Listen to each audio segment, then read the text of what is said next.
forget what you've heard about Vietnam. Let's find out what it's really like.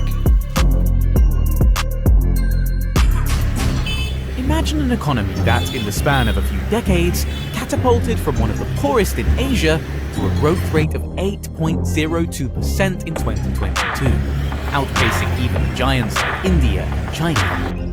This isn't a hypothetical scenario. It's the reality of Vietnam. With a GDP per capita that increased nearly tenfold from under $300 in the 1980s to $2,800 in 2020. I want to introduce to you today my young friend, Andrewski. He's a good egg, this one. He is. He's got a rag to riches story. It's fantastic. His story is a true American story, leaving America to find success in Asia. Like someone we know.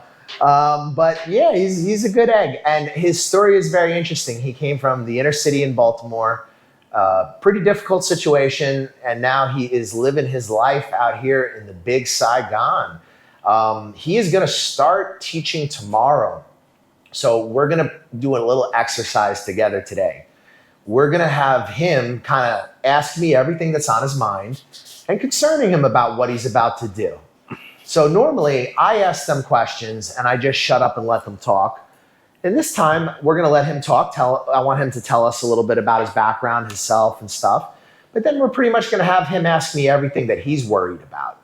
So without further ado, Mr. Andrewski, can you give us a little background on you? What led you to wanting to teach in Asia? Just, some stuff about yourself. Absolutely. Thank you for giving me the floor. So, as he said, I am from Baltimore, Maryland, and I was in a very sticky situation at home where I was living. It wasn't the best where I was living home-wise, and in the environment around Baltimore City was not the best.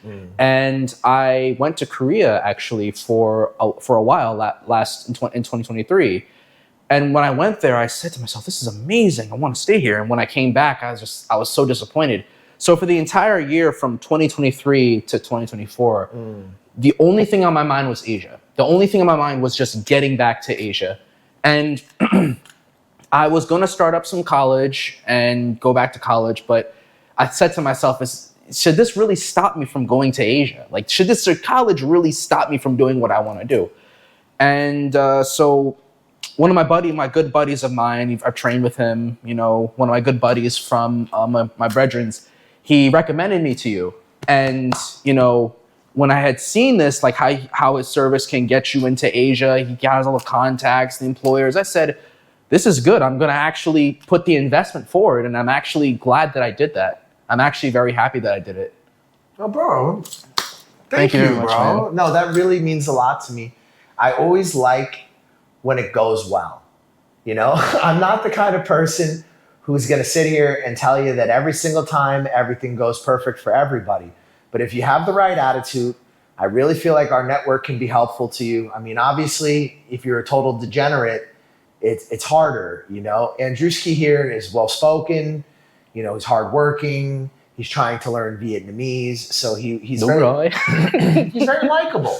He's a likable guy, and people liked him. We put him in contact with a lot of recruiters, and he got responses, and we were able to work out a job. And how long was it for him? It was for getting the job. Actually, at first I thought to myself, I said, I don't have a degree. Will I be able to do this? Like, will I be able to actually go there and do this? Because of course I still had my American mindset coming here, and then what broke me out of that mindset was when I first went through immigration. When I had first got when I went to South Korea, they asked me, when are you going to leave? When I got here, the guy saw my passport and I was like, this is the vibe here? This is what we're doing. So then I was like, okay, so this is a different vibe, because I've never actually had somebody like, I thought they were going to ask me like, hey, where's your return ticket? Or like, where's your, how long are you going to stay here? The guy was just like, go right ahead. I was like, well, you don't even care if I stay long. Like, if I stay a little longer, you don't seem like it. Oh no, they will care. They will care. If you definitely. overstay your visa even by a couple of days, your life will become a nightmare here. Oh yeah. Because even resolving sometimes things that shouldn't be too complicated, like short overstays, Like you just don't know what can go wrong within the bureaucracy, and anything can be a problem. But I think what you're experiencing is the difference between a developed country that has like a very like organized society versus a place that's still developing. And Vietnam does have a highly organized society, but there's just in a lot of ways, it's not where South Korea is yet. You know, South Korea is a very wealthy country. You know, Vietnam had like long periods of war, and then there was a period where the country was closed for a very long time. So, you know, economic development is happening quickly here, but it's nothing like South Korea or Taiwan, you know. So this is different if you're coming from the West. Absolutely. South Korea was a bit easier, right, to adjust to. It was a bit easier to adjust more to. Developed. It was a lot more easy to adjust to. And things were more like structured, you know, there was more like transportation and stuff like that. But coming here, it's more laid back.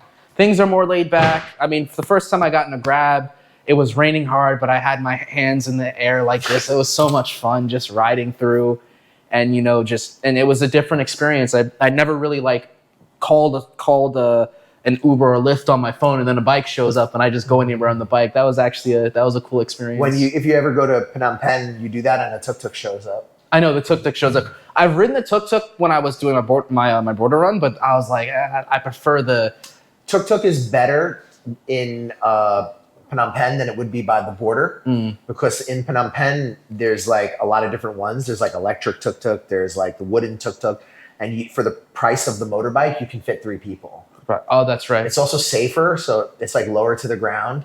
So if like something happens, you know, with the bike, you're like, you know, you're wearing like a little, not a motorcycle helmet, like a bicycle helmet. A bicycle helmet. I tell them to go fast. I'm not demon, so I just tell them to go fast. Well, you're young. You haven't seen anyone die on them yet. I have.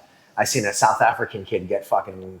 Oh wow! It was in the paper. I didn't like see it, but I saw the result of it. The result of it. Yeah, like. Oh wow! And I've seen like a baby fly off the back of a motorbike. I've seen the thing is I've seen people's kids on them. They have like 3 or 4 people riding them at the same time. I've seen one fly off, get like hit by a truck and go flying, and I didn't look to see what happened. But I was also on the back of a motorbike, zipping through the traffic. Like here, it's less accidents than you would actually think, considering how it controlled, how much chaos there is. But they have a system to it. Mm-hmm. They do. You know, it's different than our system, but they do have a system. One of the things in the system is no road rage. No, I ask people like what road rage is, and they don't even know what it is. They're like, "What is road rage?" And I have to actually explain it. Fights happen here, but not much. Not much. Not based on what I've seen. I haven't seen it, but in terms of like people moving through, like going, like cutting people off and stuff. It's not necessarily cutting people off, but like, everybody's just like going around each other, and I'm like, nobody's getting upset. I saw 2 guys in Bintan. I didn't only seen it for a little bit because I was going by slowly, but still going by. Mm-hmm. And I saw these 2 dudes, and they were both holding each other and trying to hit each other, and neither one was hitting each other.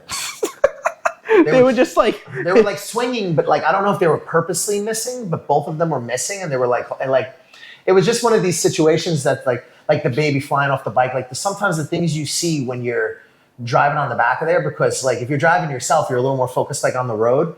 If someone else is driving you, you're like taking it in, you're looking around, you know? Yeah. So before I got to a point where I could afford cars always, I was probably doing motorbike like 3 or 4 times a day for like 4 or 5 years.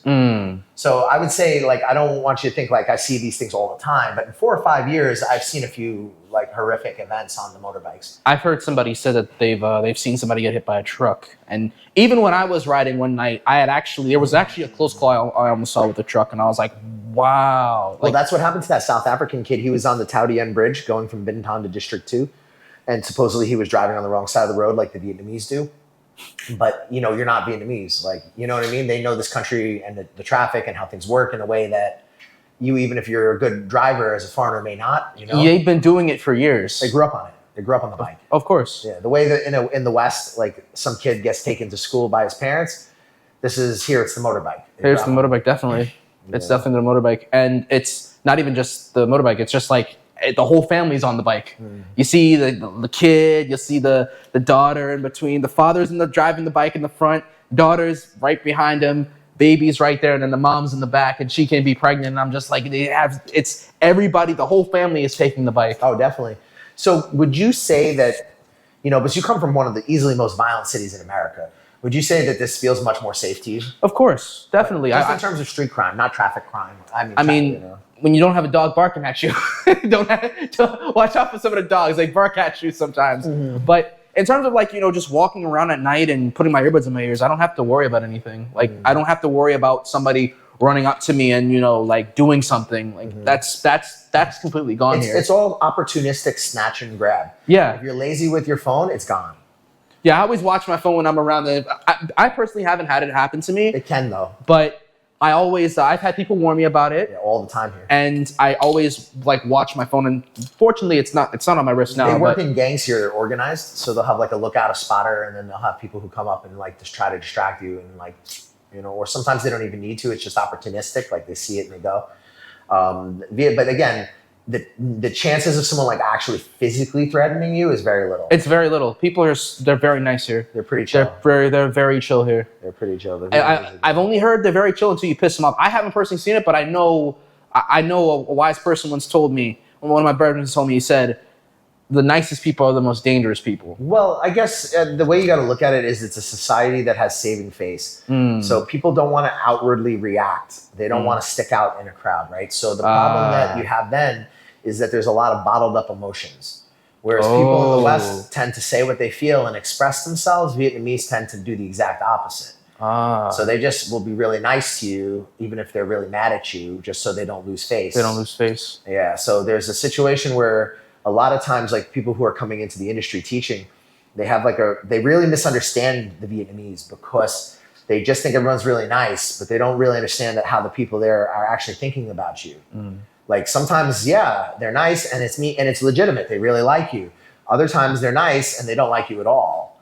But it's just they're just smiling at you. Well, it's the culture. Yeah, right? People keeps things on an even keel. It's Buddhist. It's chill. Yeah, I've kind of picked up that vibe a little bit here. It's conservative. It's all one race. Yeah, I mean, it's a monoculture. I mean, there's ethnic minorities here, but the majority are Vietnamese. Yeah. I mean, there's in the South a lot of this used to be Cambodia. So this used to be Cambodia. Yeah, well, it was part of the Angkor Empire at one point. Oh, that's right. Yeah. As Angkor Empire started to decline, Dai Viet continued to push south, and they eventually took this place and they Vietnamesed it. They Vietnamesed it. They did. But people still have Khmer temples around. A lot of people here still speak some Vietnamese and Khmer.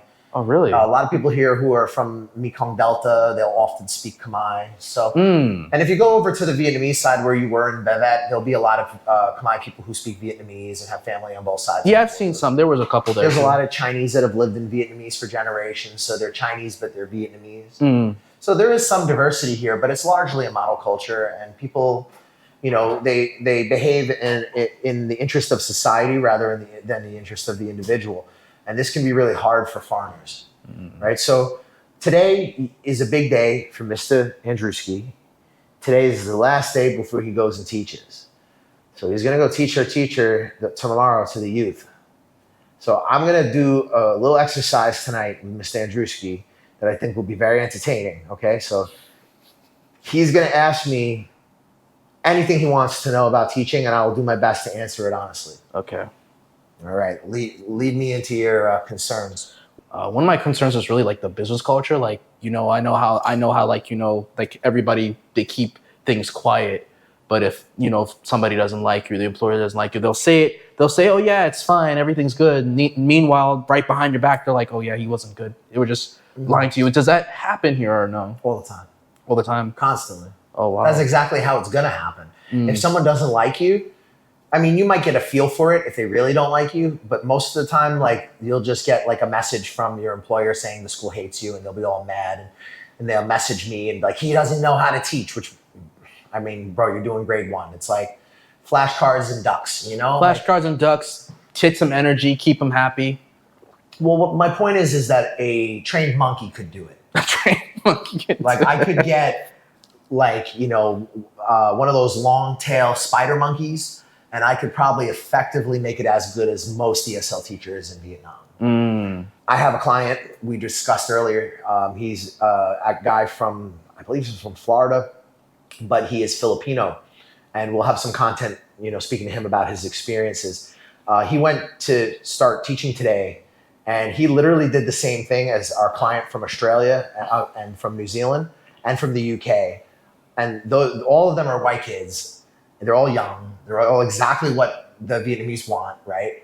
And he is a Filipino dude. And the Vietnamese, a lot of times their English isn't that good. So they don't know if the company just grabbed a random Vietnamese guy and are telling the parents that he speaks English. You know what I'm saying? Yeah. Right? So that's a possibility, but they really decided they hated him and he thought he did good. And then I got a message and he got a message. And now the only school within the network of 140 schools that this specific recruiter, the one who I got you a job with, she only has one in Dong Nai. Dong Nai is how far away? About an hour from like District 2. Oh, wow. So it's a little far. It's like, it depends how deep in Dong Nai. Like if it's just Bien Hoa, maybe like an hour from District 2. If it's further, like if it's like in the provinces in the middle of nowhere of Dong Nai, I mean, it's a fairly big province. And it's not really the nicest province. Like it's not the worst province, but it's certain. But like, I mean, if I had to choose to be in an area over there, I'd rather be in Ba Ria because Ba Ria town is at least very clean and it's nice. And then there's also Vung Tau very close by, and Vung Tau is in Ba Ria province. But Dong Nai, Bien Hoa is where they stored all the Agent Orange during the war. There's an airfield out there. Oh no, that's all that toxic stuff that's there. It's the one that was like causing American Marines children to be mutated. And of course here it's a problem as well. It's still a problem even today. Yeah, even today. But even if some of the Marines, like, because what happens, it affects the DNA. So like their grandkids or the army who has been exposed to it are also affected. So like it's a neurotoxin, you know, I think it is. I'm pretty sure it was used to destroy the forest when the Viet Cong were bringing weapons along the Ho Chi Minh Trail through very deep forested jungle. Yeah. So they were using it to destroy the forest, but it clearly had long weapons of war do, right? Oh yeah. So that town specifically was where it was all stored. So Dong Nai is a province, but Bien Hoa is the main city there. So for him, he is in a bit of a problem. And we were talking about this earlier. You were concerned a little bit about, some schools might reject me because I'm a black guy. Yeah, that was one of my main concerns actually. Like when one of my employers had told me that, I said, what if it was a closer school here and they showed that I was black, would they like reject me instantly? Just like, you know. Yeah, I thought to myself, do I have to commute so far because of my skin color? But it's not. But my employer is really cool. I really do like my employer. They've actually found me some really good places that are like not even that far, like 7 kilometers away, 25 minutes. I'm like, good. 25, even, yeah, it's not that bad. I've gone 25 minutes, 7 kilometers doing my own exploration around Saigon on the bike. It's not that far. Good. It's not that far at all. Good. And that was what I was going to say about the whole race thing. It's like a hierarchy. And a lot of times, if you're Asian from America, it can actually be harder than if you're a black guy from America. Like I know people hear about racism in Vietnam and like I have a collection of crazy racist things that Vietnamese and Chinese have sent to me over the years. I keep it for my own amusement, just to kind of remind myself where I'm at, you know? Yeah. And then comparatively though, I've gotten so many black Americans and British people jobs. And almost never has it really been a problem. But if you're black and you're not a US or British or Australian, right? If you're from like Nigeria or something, I don't even think I can help you. Wow. Like it's like it would be a waste of my time. The Vietnamese would be very upset. Probably most people from those countries would have a hard time paying my consulting fee. So it's tough, so that's why I try to tell you, like, race is not everything. Like race is something here, but your nationality goes very far more important. The problem with the Filipino guy is that he's a U.S. citizen, and I know guys who have come here who are Viet Q, which is like Vietnamese Americans, and they've had challenges, but they still largely do eventually get okay jobs and stuff like that. And I think that he would get a job too if he had more money. But I think because he came out here with like no money, I think it makes things a little bit more difficult for him too, because, you do need to show up to your job looking like a little bit like well clean and like absolutely sharp dressed. And That's very important. I don't know what he wore. He didn't wear, but I know if you don't have money, it does make things harder. It does make things harder. You don't want to show up here broke. But I think we should also talk a little bit about like you don't need so much money. You don't. But you need some money. You don't need so much money. You do need like about, I'd say 4 to 5. 4 to 5 is actually good. That's safe. It's safe. Very safe.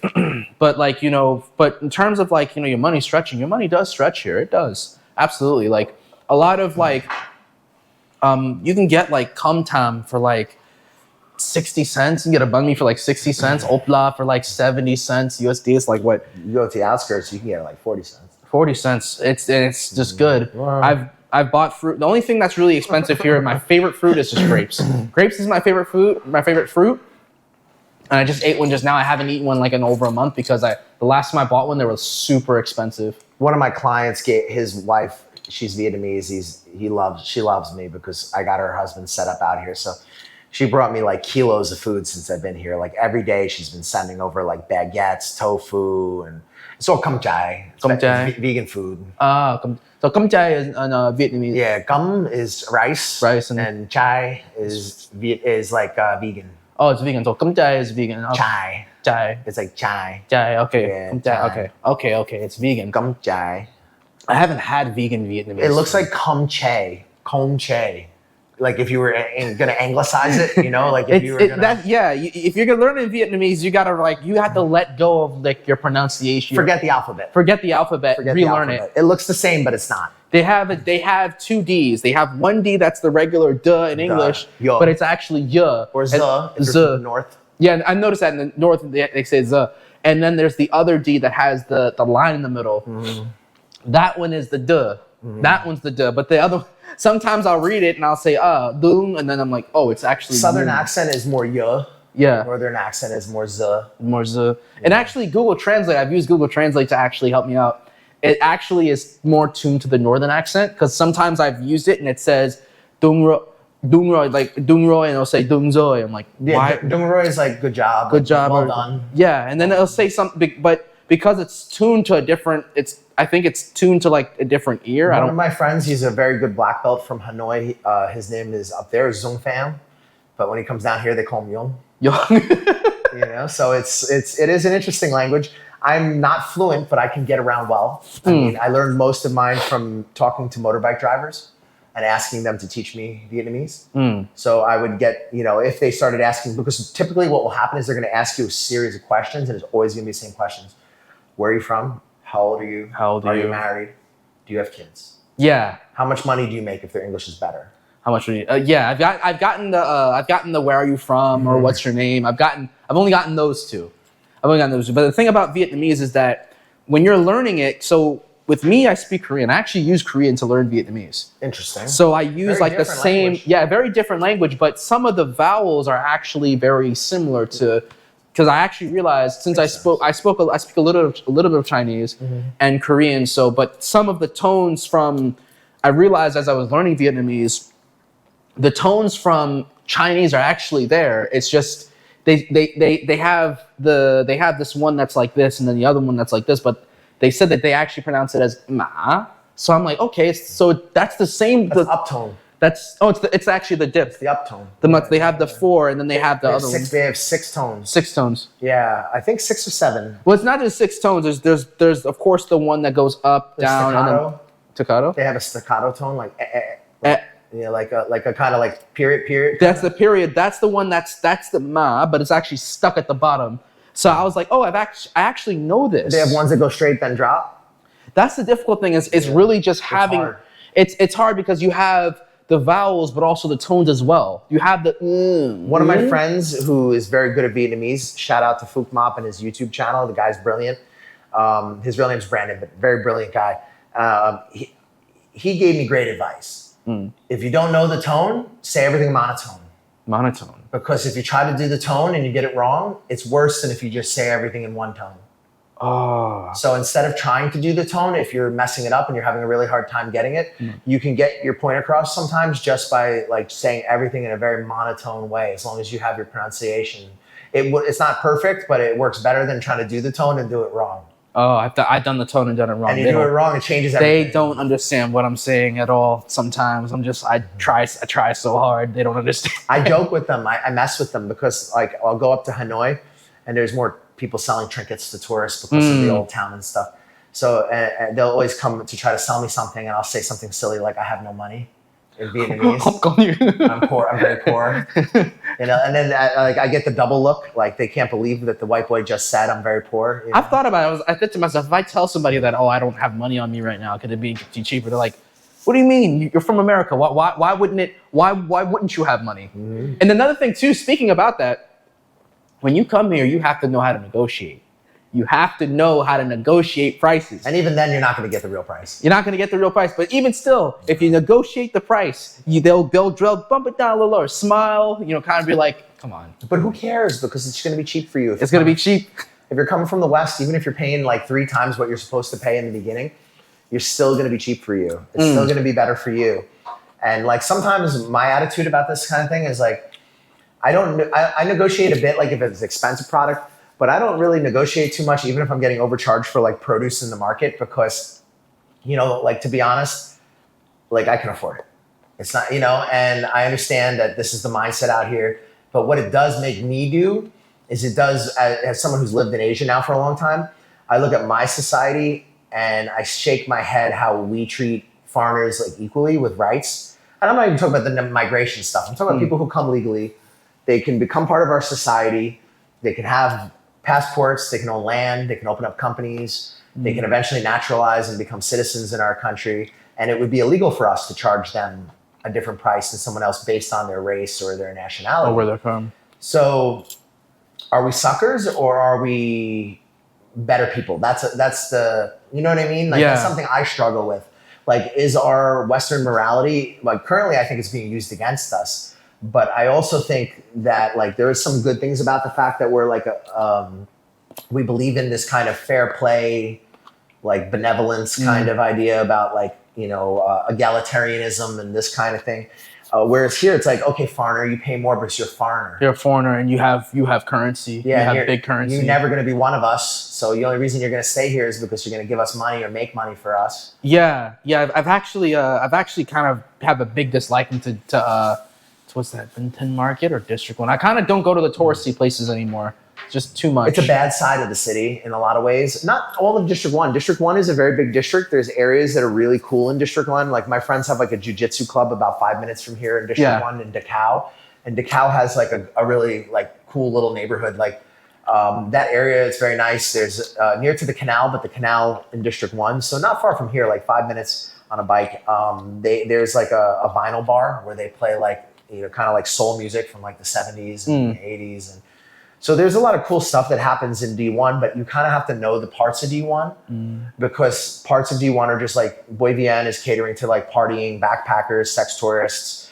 Like it's where a lot of like criminality is happening. Benton Market is tourists and opportunists who are looking to make money on tourists or get tourists. Yeah. But there's parts of D1 that are pleasant and where you can hang out and there won't be anything. No. And that's the thing. Like, when I went to D1, there's always somebody trying to offer me a service. Like, can you clean your shoes? Meanwhile, I'm just wearing canvas Vans. This guy is trying to clean my shoes. I'm like, no. My boy Ramel was like, yo, come on, let's go. No, don't let him clean your shoes. Yeah, if he starts, you're going to pay him. Yeah, of course. If he starts, and also he's going to mess them up because I actually colored them and I made them. Yeah. And if he starts doing it, he's like, oh, let me just come over here and just start doing his shoe. And then once he's done, once I just do like a smear on it, I'll charge him like $500K. No, he's not gonna charge you $500K. just saying, it's just like he's still start but charging. They will try to get. There's a common scam here that's kind of funny. It's relatively harmless scam. Like when you're walking over by the Independence Palace, the guys with the coconuts will come and try to put the coconut thing on your shoulder, and they'll want to take a picture, and then they'll charge you afterwards. But it's a fairly harmless scam. And I've kind of always wanted to go down there with the GoPro and just say, listen, I'll pay you. Tell me about how you make your money. Tell me your story. Because they all speak good English. Because they have to, because that's their hustle, right? So that's what they're doing. So ask me more about like what you're worried about, man. Tomorrow's your big day. Okay. Yeah. So one of my things I'm worried about is like, when it comes to the kids, like me, I'm like, okay, I got to make sure everything is like, nice and planned and, everything's good. It's just like, Actually, no, it's not the kids. It's really just going into the environment itself and the temperature in the room and like not having AC. I've heard that Some schools, some have it, some don't. Some have it, some don't. Yeah, because I know for a fact I'm going to be wearing like, you know, really professional clothes. And professional clothes, when you're wearing it, it's tight. Here, if you can, there's a place in the Russian market on the second floor. They sell these like baggy, lightweight shirts that I used to use, and I would recommend buying a few of those. Okay. Like they're loose, they're baggy, and it would still be acceptable. Yeah. Yeah, but I mean, I have some concerns. It's not as many concerns because most of my concerns that I had was actually like before I came here because I was somebody who was from like the States, so I didn't really know. I had my mindset was just tuned to America. So I was like, okay, what if this goes wrong? What if that goes wrong? And then when I came here, I was like, oh, just relax, just chill out. Yeah, and you had support. I mean, I think we gave you a lot of insight. Absolutely. Yeah. I'm not gonna lie. I was very worried before I came here. Like I was just, times this guy was telling me, "Andrew, you gotta chill out, just relax." Remember, I used to try to calm you down. Just relax. It's fine. No one's gonna come after you. No, and if you play the game and you do things the way you're supposed to do them, you'll be fine here. I mean, and this is a thing that some people get really wrong. Like, you were very concerned about the degree thing. There's a lot of people online who don't want you guys to understand the way things work in this country. They want to gatekeep. They want to keep you from coming here.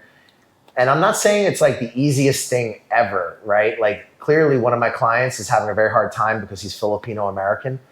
It could be, I don't know what he did. Like I asked, the one who's employing you, I asked the recruiter. I said, well, is there anything I can tell him for feedback? Is there something that he did that I could give him to work on so he doesn't do it again?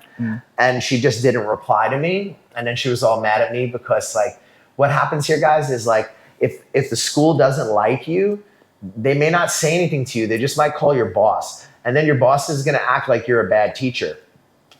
But it's not necessarily that you're a bad teacher because a teacher that they like might do the same exact thing you did and they'll like him. Because again, it's not really about teaching. It's more about people liking you. It's more about people liking you. And like people like people who are younger, fitter. In this country, they like white. But I told you not to worry too much because you're still an American and you're younger. So you check several of the important boxes for employment in Vietnam. And this is true even if you have a degree. It's just if you have a degree, there are corporate places that cater to a different market. And honestly, they're not necessarily better to work for, but they are less racist because they require all the documents. So if you can satisfy all the documents, they really just need to take whoever can do that. Because even though some of these places seem like that, I'm going to work for the corporate place because you're thinking it's like America. It's not like America. It's not like America. Not at all. The corporate places here can be very bad to work for. They're not. It's not like America at all. But they're much more likely to hire someone who's non-white because sometimes they get a lot of white people who don't have degrees, and that market that's willing to bend rules to get them jobs that's what they want in that market. You know what I'm saying? Like if you were like an international school teacher from the US and you're a black guy, you're still going to have like a very good salary, just as if you weren't, because your boss may actually be someone also from the West. So there's a different set of problems. Then you're dealing with like the narcissists and the academics and all the pronouns and all the weird shit, right? I don't like that type of business setting. That's my least favorite. But you don't have a degree, so who gives a shit? You're not in that market. I'm not. And I'm so grateful that I'm not. Yeah, and honestly, in some ways, to be honest with you guys, it can be easier to not have a degree. I mean, it's just you're really just going in there doing some lesson planning and then just teaching the kids like some pronunciation, speaking, and that's pretty much all you're teaching them. It's not that hard to do. Well, that's what I was saying before. That's why I suspect that the guy from the Philippines, that either it may not be because he's Filipino, although I'm sure that's part of it. They may also find him not attractive, maybe. Because if he was Filipino, but he looked like very like Spanish Filipino, like they might really like him. You know what I'm saying? Like, or he was like very good looking Filipino, they might really like him. Because Filipinos do quite well here, some of them. Some of them. One of my very good friends, we helped get a job out here from Manila. She did very well for herself. She got more opportunity than she should have got because it was the pandemic and there was nobody in the country. but like we were able to hook her up really well. And like his situation, I suspect it has a couple things involved in it. Like it could be they don't like his appearance. It could be that that it's a racial thing. That's possible. It could also be that maybe he thought he misread one of the Vietnamese girls. Like, he was telling me that one of them he thought was hitting on him. No, but he could have misread it. No, it could be she's hitting on him too. I had a client who had sex with his TA on the first day. Yeah. You know about nap time? I actually don't know nap time. Okay, nap time is the break between the morning session and the afternoon session in the public schools. The kids literally sleep on their desks in sleeping bags. The TA sometimes sleeps on the desk in a sleeping bag. Oh, I see where this is going. So sometimes people go home. Sometimes people go home. So this TA happened to live very close to the school and invited him home for a nap, which led to cuddling, which led to a nap. To all you got to do is put it right there for other you to things say. happen. I invited him home for a nap. Yeah. And we all know what happens when the door is closed. I mean, they're adults. These things happen, right? But this is a little bit of an idea about the professionalism that you're going to be dealing with. It's not going to be like what you think it is. Like, I had times where I would come into class. I had a young TA, very pretty girl, nice girl, and she was a college student, and she used to just take 50 kids in the room, tell everybody to shut up. Shut up. Sit there quietly or I'll kill you. And then she would come over to me and she would give me her homework and ask me to grade her university papers. And we'd sit there in silence while I did her papers for her. And she loved me.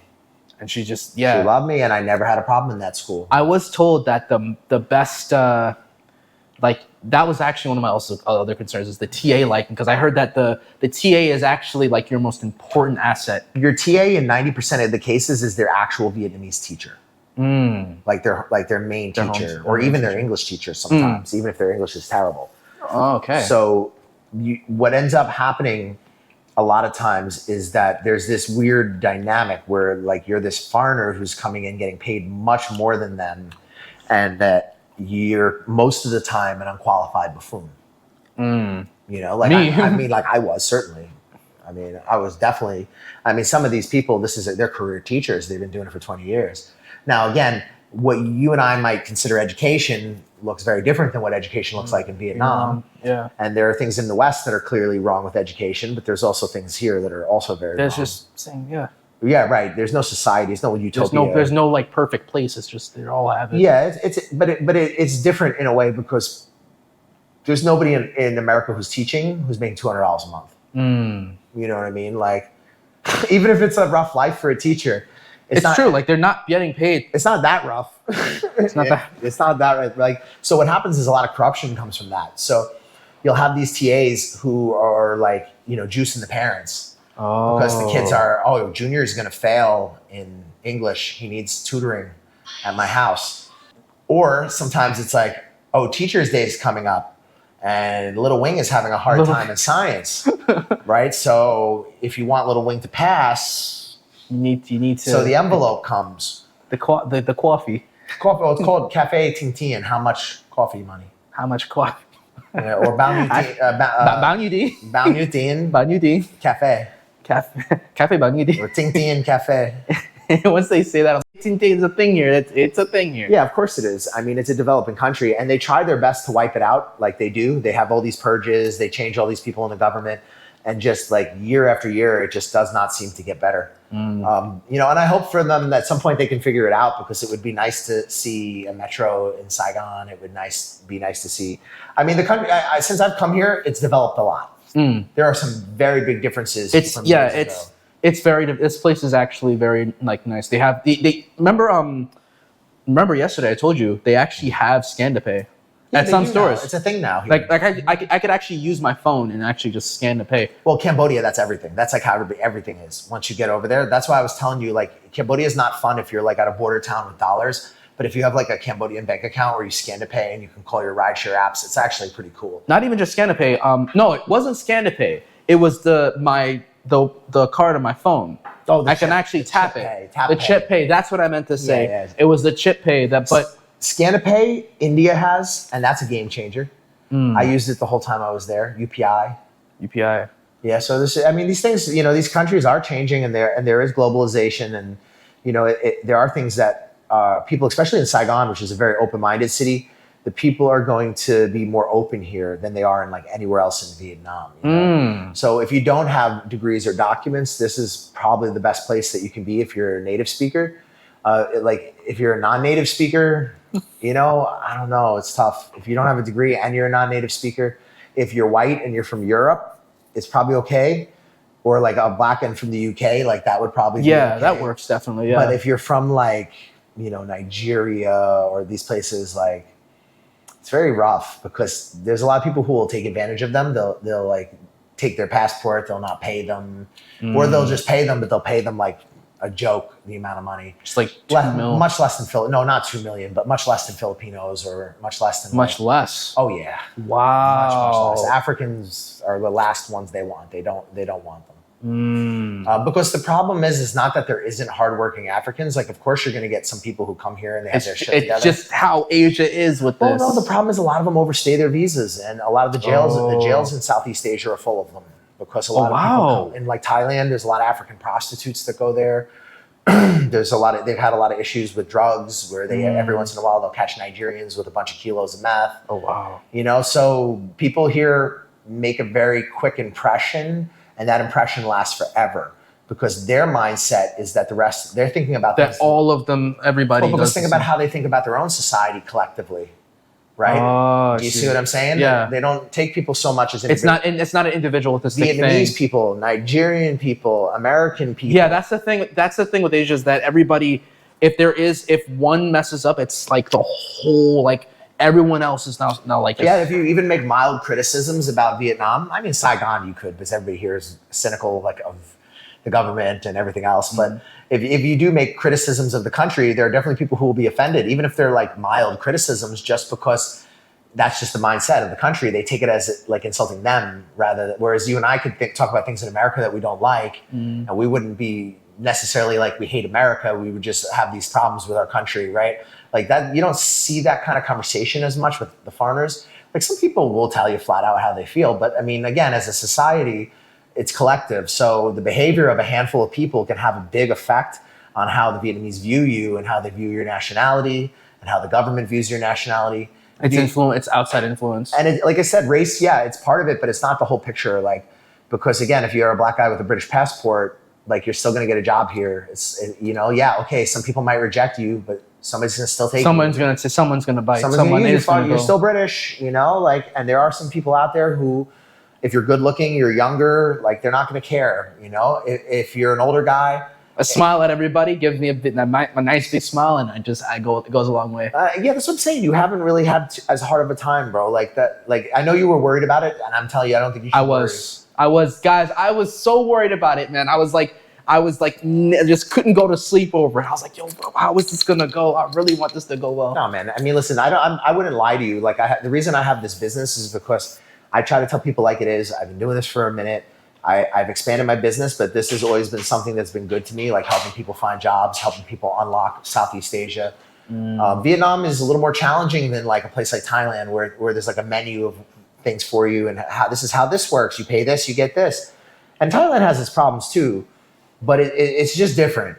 Like here, the rules change. I need to pay a visit to Thailand constantly. I've never been there. It's great, man. I love Thailand, but for teaching, unless you have the degree, the jobs you're going to get there are not great jobs. Like you're very replaceable. It's also going to be complicated bureaucracy like it is in Vietnam with a lot of rules and a lot of bullshit. Yeah. But you're not going to get half the money. The Thais aren't going to treat you as well because they don't really need you. Like they could easily replace you in most cool places. And the places where they can't replace you so easily are not going to be the most great places to live unless you want that life.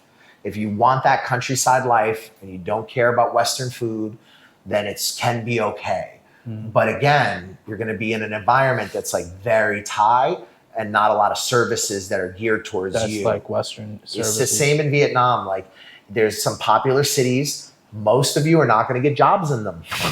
Nha Trang, Da Nang, like the chances are very low because the people there don't earn much money. There is a market in Da Nang because it's a larger city. It's a very small market. You're going to be getting a few hours here, a few hours there. Is it larger than Saigon? Not even close. Not even close? Okay. Saigon is Saigon the biggest? Yeah, biggest city in the country. Okay. Hanoi is the second biggest. I think Da Nang is like the third, or Haiphong, I forget. I know another place that's kind of nice to work if you're going to stay in the south is Can Tho. Can Tho? Yeah, it's in the Mekong Delta. It's about 4 hours from here. 4 But hours. That's a nice little town. But it's also largely provincial. I mean, there's a few restaurants that'll have some Western food because tourists go there for the Delta tours.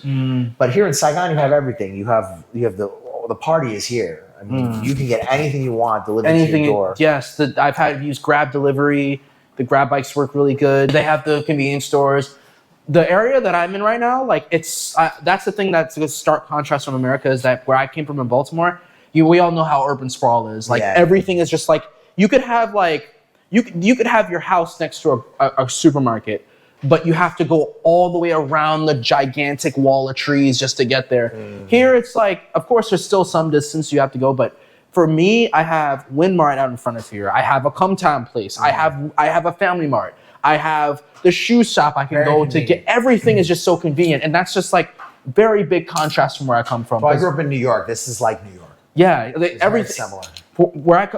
For me, I have to actually. I lived in West Baltimore. I had to actually go across a boulevard, go down the street just so I can, or even just go like half a mile down the road just to go get some like food. That sucks. Or like it's not that bad, but if I wanted to go to a good grocery store, like a very good quality grocery store, not the stuff that poisons you, I would have to go I have to take the train out to Owings Mills to Wegmans, or I would go to Hunt Valley. But luckily there was this one store that I went to it was in downtown Baltimore's Charles Street.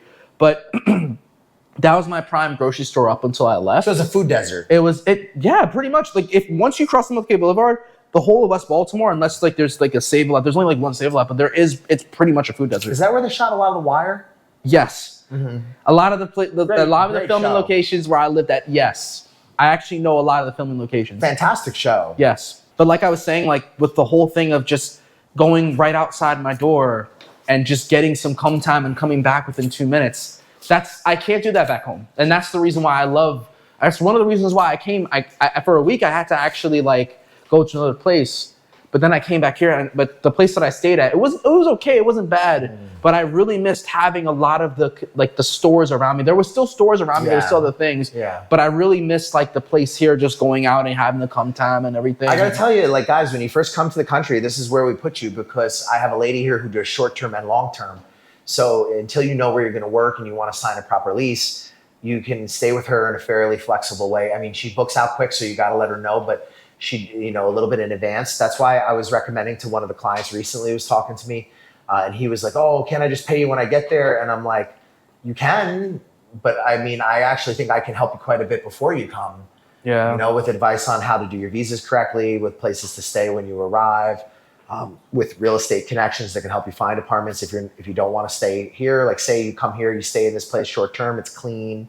You get cleaning 3 times a week. It has a rooftop. It has utensils. It has pots and pans. It has all the things you need to like eat and stuff, because the other apartment that I went to, it didn't have any of that. And I was just like, I cannot right now buy all this stuff. Is it $8 million you're paying? It was around 8 to 9. Okay. So, but actually my last one was 10 because I used the AC. But but that's with your power bill. With my power bill, but what was your base rent? My base rent was $9 million. Okay. It was around $9 million. Was it a studio or 1 bedroom? It's a studio. Okay. Small studio, but even still, like it's much reasonable than paying rent back home. I've actually never paid rent back at home. Like this is like my first time like actually like renting out a place. This is like my first time actually moving out of parents' house. Back at home, at the age I am, it's impossible. It's literally impossible. All of your salary is really going to the rent place that you're at. And even if you were to rent there, it's smaller. It would probably be smaller than the room that's upstairs. The room that upstairs it would probably cost me like over $900, $1,500 easily, $2,000 easily in America. So, that's the thing, like Southeast Asia, it is very inexpensive compared to the West. The prices have gone up. When I first moved here, it was $7 million for these units. Sometimes I know you can get them for $8 million, like because she does short-term rentals. She's a little bit different than if you were to sign a lease for a long term with her, because she makes a lot of her money by doing like short term, right? So she has like a slightly different pricing. but you could probably find something like pretty comparable to this place, sign a lease and get it for $8 million. Yeah. And if you go further out, of course, much less. If you go to the outskirts, you could, for what you're paying, you could have a 2-bedroom with a pool. You could be in a high-rise condo. But I mean, you have to go out to the outskirts. You have to actually go out there. Like outside of the city, like go not outside of the city, but outside of the center. Outside of the center. Outside of the center, where there's Western services. Yeah, that's the thing. That's another reason why I pay a little extra, is because I just like to have the Conveniences. The convenience is like, that's just A1 for me, because like I mentioned before, where I'm from in Baltimore City, I lived in the city, but I couldn't go outside and just have a store. It wasn't convenient. I had to go all the way down the street, cross the boulevard. But it's here. Everything is just. If I want to go to buy some water, I can go buy some water down the street, or buy anything I want. This video is brought to you by Safetywing. What's up, guys? I'm in Mysore, India. I'm chilling with this cow here. If this cow were to give me mad cow disease, I would want to have health insurance. And if you're going to live as an expat, you're going to want to have health insurance too. He's either biting me or licking me. He's licking me. Aw, hello. You're so cute. See, if I get sick from touching this cow, I want to have health insurance, right? So Safetywing is a good health insurance for people like me who travel around the world and live in interesting places. I'm covered. If I get sick in India, at least I got health insurance. Safetywing is designed for people who move around and who travel, so it's the perfect health insurance for people who live our kind of lifestyle. Well, I mean, that's great. I like that too. I like convenience. It's one of the reasons I've stayed in Asia as long as I have. It is very convenient. And everything's close together. Even if it's far, transportation here is cheap. You just get on a grab bike and just go. It's inexpensive, and there's some opportunities to make money. And clearly, we were able to get Mr. Andruski a job without a degree. So yeah, another testament to show you guys that what we're doing out here is legit. It is. Another guy who we've been able to help get his start and make the process more simple for him to come out here. Absolutely. And I think if you guys are on the fence about coming, just take a deep breath, man. Like, if you're used to living in places where there's tons and tons of rules, there is rules here, and they change pretty often, but your day-to-day life will be more chill. It will be more chill. The thing with Southeast Asia is 99% of the time it's good. The 1% of the time when something goes wrong, it goes really wrong. Yeah. It goes very wrong. I mean, I wouldn't say that power outages is something that goes wrong, but I had another one happen today. Did you? Okay. Yeah, I had another one happen today, but I mean, it only happened for like an hour. But I'm in India, so I was in India for the last 6 months, so this to me feels like, I feel like I'm in Japan. That's how modern this feels to me, because my power went out every day. Wow. Like several times a day. One time we ran out of water. Oh my gosh. And the water delivery didn't come till 6 p.m. So we had no running water. We couldn't flush our toilets. India, listen, I love India. I will go back to India, but India has more challenges than here. And this is much easier for an expat. There is a hierarchy though. Thailand is probably the most easy. Cambodia is probably a little bit easier than here. And I would say Laos and Vietnam are probably the more challenging of Southeast Asia. Malaysia is very easy. I'm not talking about their visas. I'm just talking about like the adjustment, living there, getting used to the society. Singapore would obviously be very developed and be very easy to get used to, but very expensive. Very expensive. Myanmar would be also difficult because it's, there's presently a war going on. I've heard that there's a war going on. But it's also just a country that doesn't get as much tourism, so the people would be great, but the infrastructure wouldn't be the same as a place like Thailand or even Vietnam. I mean, Vietnam has a tourism industry, even though it's sort of a love-hate relationship. Like, they sometimes want the foreigners in the country, and sometimes they want to get rid of all the foreigners. And there's this sort of like, you'll see if you go to Da Nang, we're going to see all these laptop digital nomad kids or crypto people. Everybody's hanging out there. It's the spot to be. And then randomly, the Vietnamese will like rake them all up and throw them out of the country, like cancel their visas or change some rule and make whatever loophole they're using to stay like bad. And then the money will get low and they'll start to let the foreigners back in again. And it is really like that here a little bit. And I think it's important to remember that like you're coming to a place where you're probably never going to really naturalize. Like, you could marry a local, but even if you marry a local, you're going to renew your visa. It's not like you're going to get to live forever because you're married to a local. You got to keep renewing your visa. You have to keep renewing it. So if that relationship ever ends, you're gone. You know, well, you're not gone. You got to come back on a tourist visa, then you can figure out how. But you have to but you actually have to leave out and come back. You're not gonna ever be able to have a residency here to where you could stay. There are some people who get it. It's possible to get residency here as a foreigner. It's just extremely difficult. It's extremely hard. And it takes a long time.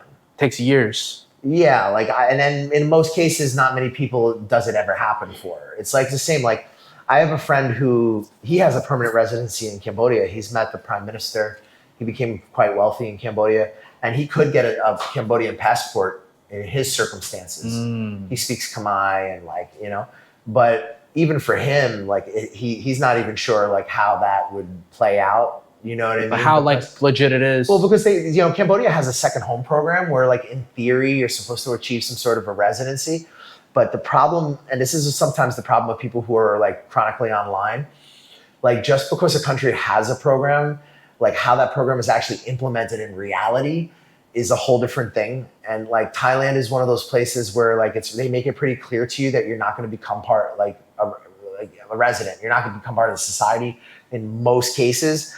But they make it easy for you to see how you can stay. Vietnam and Cambodia, it's Cambodia is easy right now, but pretty much at the drop of the hat, they could also decide to completely change what they're doing. And there's absolutely nothing you can do about it. So I want you guys to come out here just having the right mindset and enjoy Southeast Asia, make money, but always just kind of remember that, at first everything can seem really wide-eyed and exciting, but just like everywhere else on earth, human beings are flawed. And it's the longer you stay here, you'll start to see. You'll understand it. You'll understand it. You'll see the good and the bad, and there is both. Yeah, and I will say this place has some pollution. I have gotten sick once or twice here. I warned you, right? Yeah.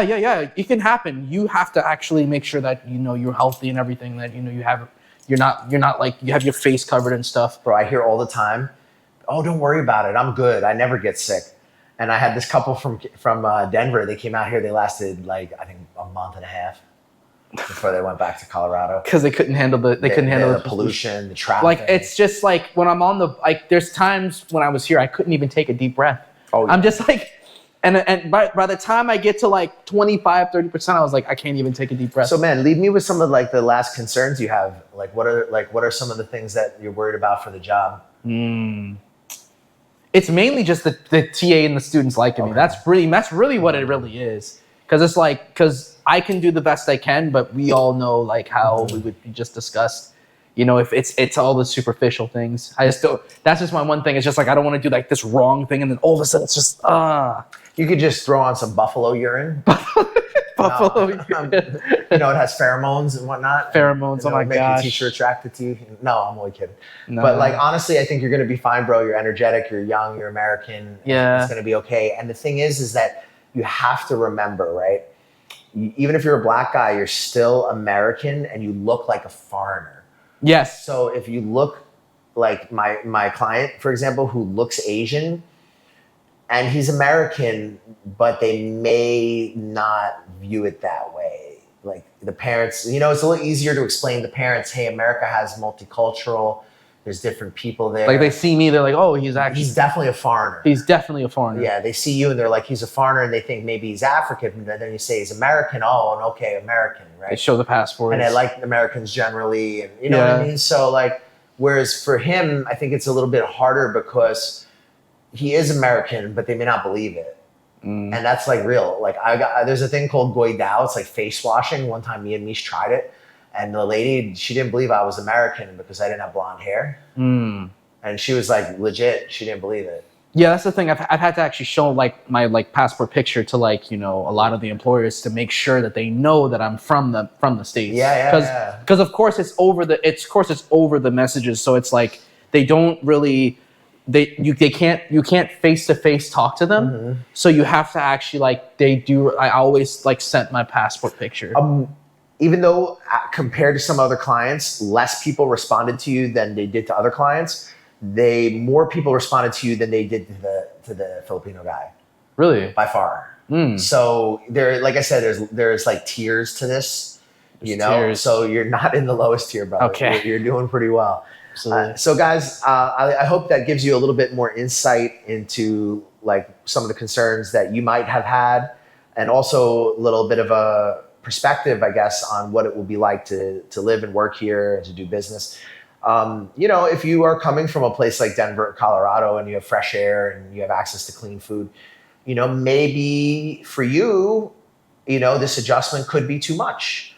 But if you are coming with either a lot of capital to where you can live very well, or you are looking to teach or work, and you are from a place where I think life is a little bit more hard, like, Baltimore, or even for me in New York, like New York's great, it's convenient, but it's just very, very expensive, competitive, stressful. People are very overcrowded, just like here, but in a Western culture where people are more aggressive and more stressed out and more, extroverted, rather than here where people are quieter and more introverted. Yeah. So I would say, depending on your personal circumstances, this can be a fantastic choice for you. If you're looking to retire, we do have ways to get you long-term visas here in Vietnam. Although it is better, in my opinion, to focus on Cambodia or Thailand if you're looking to retire, just because there's clear retirement schemes available. Also, Laos does have a retirement visa. I spoke to my partner there. If you have any questions about any of our services, you can reach me on the Facebook fan page. If you're watching this video, please take a minute to smash the like button and to share the videos. Believe it or not, it helps us quite a bit to fight the algorithm. I do straightforward expat consulting because I don't feel like I should baby you. I feel like you need the right information. You need to understand the way people think. And my job is not to tell you what you want to hear. My job is to tell you what you need to hear. And I want to thank you guys for watching. I want to thank Mr. Andruski for coming on and talking to us. Thank you, man. Would you recommend the service? Absolutely, definitely. I definitely recommend his services. His services are really legit. Love it. And I'm actually very grateful that I'm actually here using his services and I'm not alone. No, man. And we got your back. And it doesn't matter whether it's your first time or not. Yeah, one more thing before I go. When I did my border run, I went to the border city and I thought to myself, I'm really alone. There's nobody here I know. I called him just get some connections, but then I was like, there's really nothing here. So this guy, he will hook you up once you get here with all the contacts to where I'm staying right now and exchange money. He has it all. He's got it all. Western food shops where you can buy Western groceries. Yes. You can buy products from anywhere from the West. Good hospitals. If you do get sick out here, where you can be treated competently. Places to do your work permit paperwork. Places to how it works when it comes to any kind of documents here in Vietnam. We can advise you on a lot of stuff, guys. So we do hourly consulting, and to show you guys that we're not about money. We credit anything we do hourly towards a service if you decide to work with us. So if you guys do decide oh man, I don't know his fee, it's a bit of money, I'm not sure what I want to do. Maybe you can start out by doing an hour and seeing if we add value. And then if we add value, whatever we do hourly, I'll happily apply to a larger package. And the only reason I do that is because I have to protect my own time. Because I have over the years been very nice, and there's a lot of people who take advantage of that and have no interest of ever working with me, and they just want lots of free information. Yeah. And they think we're friends, and we can become friends, but it has to start initially on a level of respect for each other, and then friendships get built off of that, right? I'm not one of those people who says everybody deserves respect. I'm saying in life that you have to earn respect. So I hope this video was valuable and it was good and it gives you some advice. We have tons of free information on the channel. If you don't want to pay me, you can go on my Teaching in Vietnam playlist and you can watch all these videos, advice. I have shorts of me teaching. I have videos of me teaching on there. So you can see reality, guys. Don't let some expensive TEFL course con you and make you think that you need to have a degree from Harvard to teach English in a public school in Ho Chi Minh City. You don't. Brush your face and wash your teeth, son. Reborn abroad got me a job in Vietnam. Reborn abroad got me a job in Vietnam. Years later, we're still friends, so hit us up. Reborn abroad, they're legit. They got me a job. I'm pretty happy. Reborn abroad got me a job in Vietnam. Reborn abroad got me a job. Brush your teeth. Hey, what's up? I'm D from Canada.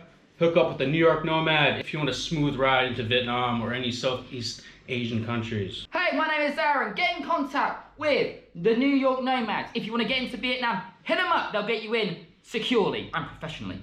Yo, this is Uncle Hollywood. I'm telling you right now, the New York Nomad got me a job. He's legit. Hit him up. Check him out. New York Nomad set me up in Vietnam. Yo, my man got me a job. Come to Vietnam. Hey, what's up, guys? You thinking about coming to Vietnam? you're not sure where to start, you've heard a lot of things online, you don't know what's true, you don't know what's not, we offer a consulting service where we help you get on your feet in Vietnam. We give you advice on negotiating contracts with employers. We help you with real estate agents, visa agents that are reliable and that you can trust. We help you get started in this amazing country and get on your feet. We help you get into different opportunities that might be more difficult for you if you were just landing in the country on your own. And we help you avoid a lot of the pitfalls and problems that you could have as a newcomer here. We provide you with reliable job recruiters, visa agents, real estate agents, and advice. If you guys are thinking about coming to Vietnam, hit us up for a consultation. We'll help you get started, help you get on your feet, and hopefully you'll love Vietnam as much as we do.